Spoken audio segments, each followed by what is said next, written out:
2005 through 2016 Nissan Xterra with the 4.0 liter engine, serpentine belt replacement. I'm Brian Esser from How To Automotive, and I'm going to walk you through the steps of replacing it.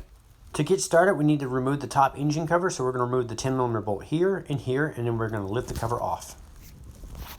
To make jobs like this go faster, I like to use my Milwaukee impact gun here.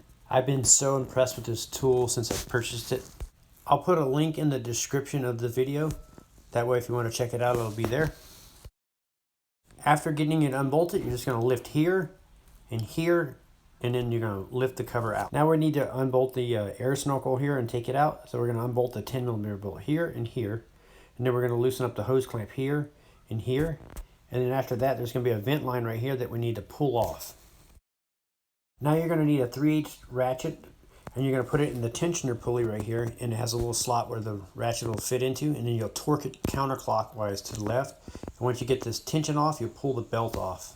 So as you're pulling the belt out of the car, you want to keep tabs on how the belt was routed around each pulley.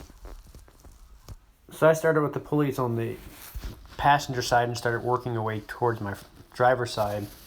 And then the hardest one to get unrouted is the one on the crank at the bottom. You can also reach your hands down there to pull it out. I recommend using a good quality belt, so I recommend Gates. I've been using these for years. I will leave a link in the description of the video. Now we're ready to reinstall the belt. So what we're going to do is make a loop and put this loop down over the crank pulley first. So we're going to feed the belt down on the right side of the fan blade. So you're looking towards the fan blades because it's going to be your right side. So you're going to feed the belt down, and you're going to route it around the bottom of the crank pulley, and you're going to reach around on the left side and help guide it around the crank pulley. So I printed out a diagram to help reference how the belt is going to route. So we're going to follow the diagram starting with the crank pulley and route around according to the diagram. So I got it routed around the crank pulley by reaching my left hand down and holding it into place. So I'm going to grab the left side of the belt and route it over the fan pulley. So it's going to go over the fan pulley like this. So once you get it around the fan pulley like this, then you're going to route the belt over the tensioner. So it's going to go over the tensioner pulley, and then it's going to go down and route around the alternator. And then what we're going to do is come back over here and follow the belt up and over the idler pulley here, and then go make sure it goes around the AC compressor down below here. Then we'll pull the slack out of the belt and pull it tight. And then we're going to reinstall our 3/8 ratchet into the idler tensioner here, and we're going to pull it counterclockwise, rotate it counterclockwise, and then we'll slip the belt over the power steering pump. Once you got the belt slipped over the pulley, you're just going to double check that it's in all the grooves, and I like to put my hand on it and kind of make sure that it's not off center on any of the pulleys. Now we're ready to reinstall our air snorkel.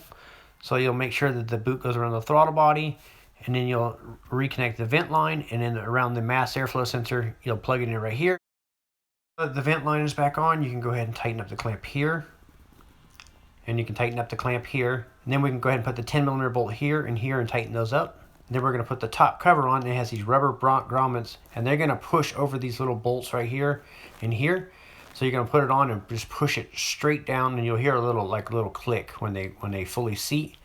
And once they're fully seat, then you'll start the bolt here and tighten them up. And that'll complete the job of replacing the serpentine belt on a 2005 through 2016 Nissan Xterra. And I'm Brian Esser from How To Automotive. I'd like to thank you guys for watching my videos. Encourage you to subscribe. Invite you to head over to the howtoautomotive.com website for more valuable videos like this. And also to remind you that I'll link up all the tools and parts that I use in this video. I'd like to thank you again for watching.